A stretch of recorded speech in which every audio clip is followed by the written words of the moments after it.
안녕하십니까. 부통인의 조성호 소장입니다. 반갑습니다. 자, 오늘은 임대 포괄 양도 양수 계약서에 대해서 얘기를 좀 나눠볼까 합니다. 자, 시작하기 앞서 좋아요, 구독 꼭 누르시는 거 잊지 마시고 꼭 눌러주세요.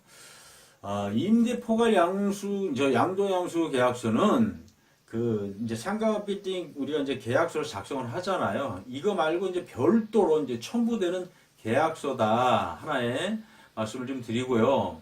그러니까 소유권이 이제 이전되는 건축물에 대해서 이제 별도로 부가세가 부과가 되는데, 이 별도로 부가세를 거래하지 않고 이제 형식을 좀 간소화해서 이제 이 만든 필요한 서류라고 이제 계약서라고 말씀을 이제 이해를 하시면 될 것 같아요. 그러니까 어떻게 말씀드리면 이제 이렇게 이해를 하시면 될 것 같아요. 어차피 이 부가세는 10%를 냈다가 어쨌든 다시 또 환급을 받는 거거든요. 그러니까 이런 불필요한 어떤 행동들을 하지 말자 서로.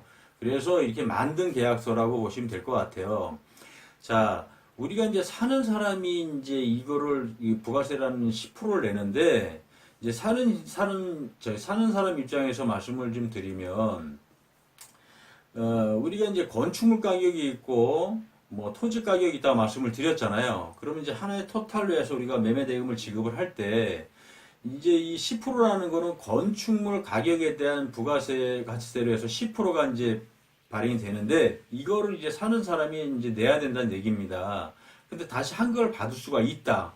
근데, 어쨌든 간에 사는 사람은 다시 뭐 예를 들어서 그 10%니까 예를 들어서 10억짜리에 뭐 50%라고 하면 뭐 5억이잖아요. 그럼 5억에 대한 부가세에 대한 어떤 10%를 다시 내가 돈을 냈다가 다시 환급을 받는 건데, 사는 사람은 어쨌든 간에 5천만 원이라는 돈을 다시 또 내가 뭐 있으면 되지만 아니면 뭐 대출을 받든지 뭔가 다시 또 자금을 융통을 해서 다시 또 한 걸 받는 거잖아요. 냈다가 세금을. 그러니까 이런 불필요한 행동들을 이제 하지 말자는 이제 측면이라고 생각을 하시면 될 것 같아요.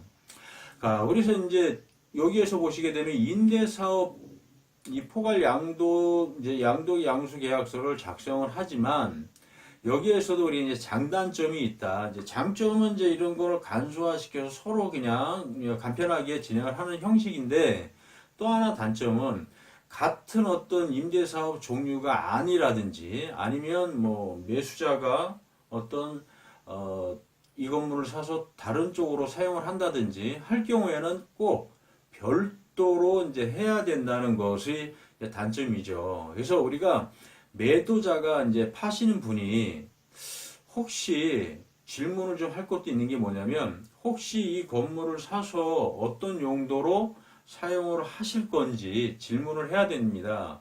만약에 매수자가 이거를 우리는 그냥 뭐 단순하게 임대 사업을 할 겁니다. 저희는 뭐 다른 거 안 하고 임대 사업을 하고 있습니다. 라고 하면 전혀 문제가 되지 않는데, 이걸 가지고 혹시 뭐 어떤 다른 사업 계획을 갖고 있는다든지 아니면 좀 말하는 게 약간 좀 불확실해서 믿음이 좀 안 가, 막 이런 생각이 들 수도 있잖아요. 이렇다라고 할 때는 우리가 이거를 임대 포괄 양도 양수 계약서를 작성을 하는 것이 아니라 별로 안 좋다라고 하게 되면 세금 계산서를 발행을 해 주는 것이 좋다.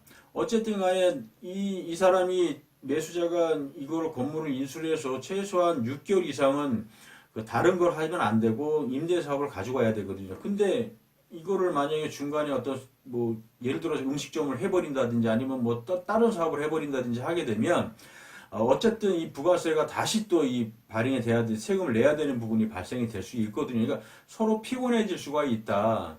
그래서 사는 사람, 파는 사람 입장이 다 각각 있지만, 파는 사람 입장에서는 혹시 뭐, 막 이것저것 그냥 신경 쓰기도 싫고 귀찮고 뭐 하게 되면 이거를 부가세는 별도로 해서 꼭 기재를 해서 진행을 하시는 게 좋다.